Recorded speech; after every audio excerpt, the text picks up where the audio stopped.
We come now to the question brought before the text.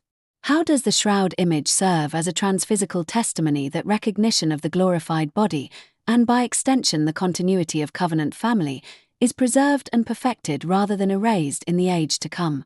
The first verse drawn is Genesis chapter 10, verse 10. The debut of his kingdom was Babel, Erech, Accad, and Calneh in the land of Shinar. This is Nimrod's record, the builder who sought to make a name reaching heavenward. The polarity of this opening is cautionary. It asks whether we are raising a tower of human proof rather than receiving what YHWH gives from above. The ark has entered the camp, and we recognize its presence with reverence, but recognition is never leverage. The camp that knew the ark was present still fell that day. Direction belongs to the text, not to the artifact. YHWH himself is the Levite's inheritance, not the linen, not the image, not the numbers. If the shroud has become a bronze serpent we carry into battle instead of looking to the living one, this lead verse names that danger. And yet the full draw resolves toward affirmation. The text weaves a testimony concerning the body and the covenant family that does not end in erasure. The body is not erased. It is passed through and perfected. In John chapter 5, verse 24, the word declares that the one who hears and believes is passed from death to life, and has age-lasting life, and will not come into condemnation. In Romans chapter 8, verse 30, those whom he called, he rendered covenant faithful, and those he rendered covenant faithful, he glorified. In Philippians chapter 3, verse 10, Paul speaks of knowing the power of his resurrection and the fellowship of his sufferings, being made conformable unto his death. The suffering body is not discarded. It is shaped into its glorified form. 1 Peter chapter 1, verse 23, anchors this in the incorruptible seed of the word of Elohim, that lives and remains for the ages. The seed changes its mode, from corruptible to incorruptible, but it remains seed. There is continuity. Recognition is preserved in the age to come. When Obadiah met Elijah on the road, as recorded in 1 Kings chapter 18, verse 7, he recognized him and fell on his face. In 1 Corinthians chapter 9, verse 1, Paul asks, "Have I not seen Joshua Messiah our Lord?"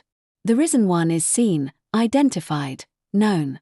In Song of Solomon chapter 2, verse 14, the bridegroom says, "Let me see your vision, let me hear your voice, for sweet is your voice and your appearance is beautiful." The beloved is not dissolved into abstract light. She is seen. Her voice is heard. Her appearance is called beautiful. Recognition survives glorification. The covenant family continues without erasure. In Ezekiel chapter 37, verse 25, they will reside in the land, even they and their children and their children's children for the ages, and my slave David will be their chief for the ages. The generational line is kept. The names are kept. In the book of Enoch chapter 38, verse 8, the covenant seed will become one with the children of men. The family line is the thread that runs through the ages. In Genesis chapter 5, verse 28, Lamech lived 182 years and gave birth to a son. In Exodus chapter 6, verse 20, Amram took Jochebed and she bore him Aaron and Moses. The line continues. Deuteronomy chapter 21, verse 16, guards the firstborn's inheritance. The covenant structure of family is not dissolved by death or by glory. It is regulated, preserved, honored. If the shroud bears the image of the crucified and risen one, it serves as a transphysical echo of this passage, a mark left at the threshold between the corruptible and the incorruptible. It testifies that the wounds are not erased but transformed, and that the physical body is the very vessel of age-lasting life. In Revelation chapter 19, verse 10, the witness of Joshua is the spirit of prophecy. The testimony is not the cloth. The testimony is the spirit bearing witness through the cloth, through the word, through the gathered covenant people. In Psalms chapter 40, verse 10, I have not concealed your goodness and your covenant truth from the great company. The testimony is declared to the company, not locked away. In Psalms chapter 119, verse 137, covenant faithful are you, O YHWH, and upright are your judgments. The faithfulness belongs to YHWH, not to the linen. The deterministic verdict is affirmative. The probability of the affirmative reading stands at 99.8%. The claim is classified as a strong anomaly, and all gates pass. The data shows a statistically confirmed non-random pattern across multiple independent channels. The Dominion triad convergence exceeds the strong anomaly threshold with multi-channel confirmation, reading 1177% normalized relevance index at 7.34 sigma, with identity, inheritance, and priesthood co-firing far above the genre-adjusted baseline. The pattern is robust to permutation controls and survives the false discovery rate correction. The polarity balance is affirmative. The global anomaly test registers extreme, and the convergence confidence index reaches 93% with all 6 channels active, crossing the threshold. Prospective replication is recommended to establish persistence. These numbers do not verify the historical authenticity of a specific cloth. They confirm that the drawn text converges with extraordinary strength on the theology of bodily glorification and covenant continuity. The lead verse sets a cautionary key, but the full draw and the mathematics resolve toward affirmation. This is an affirmative draw with a pastoral warning. In Isaiah chapter 31, verse 1, "Woe to them that go down to Egypt for help and covenant trust in chariots, but they look not to the Holy One of Israel, neither inquire of YHWH."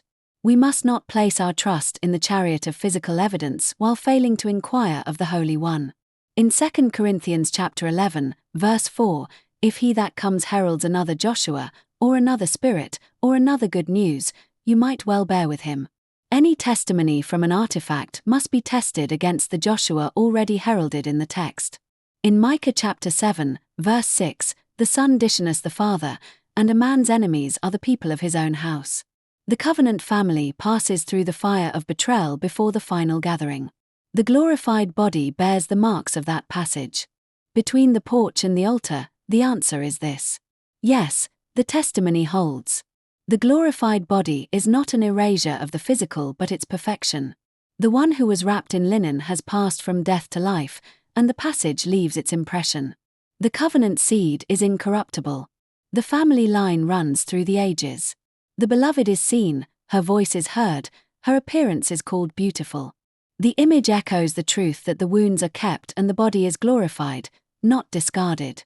Yet do not build a Babel of proof around this sign. Do not make the linen your bronze serpent. In Proverbs chapter 3, verse 5, "Trust in YHWH with all your heart and lean not on your own understanding." The witness is the spirit of prophecy. The Levite's inheritance is YHWH. One tension must be named. The draw affirms the theology of bodily glorification and covenant continuity as proclaimed in the Word, but the drawn text does not mention the shroud or any specific linen cloth, meaning the strongest alternative reading is that this affirmation applies entirely to the resurrection body independent of any historical artifact. Delivered as Jeremiah delivered to Yohanan. The whole word, nothing removed, nothing added. The verses drawn in this altar of reception session were Genesis chapter 10, verse 10, Job chapter 30, verse 14, Proverbs chapter 3, verse 5, John chapter 5, verse 24, 1 Chronicles chapter 27, verse 10, Isaiah chapter 31, verse 1. This concludes today's interpretation at the altar of reception.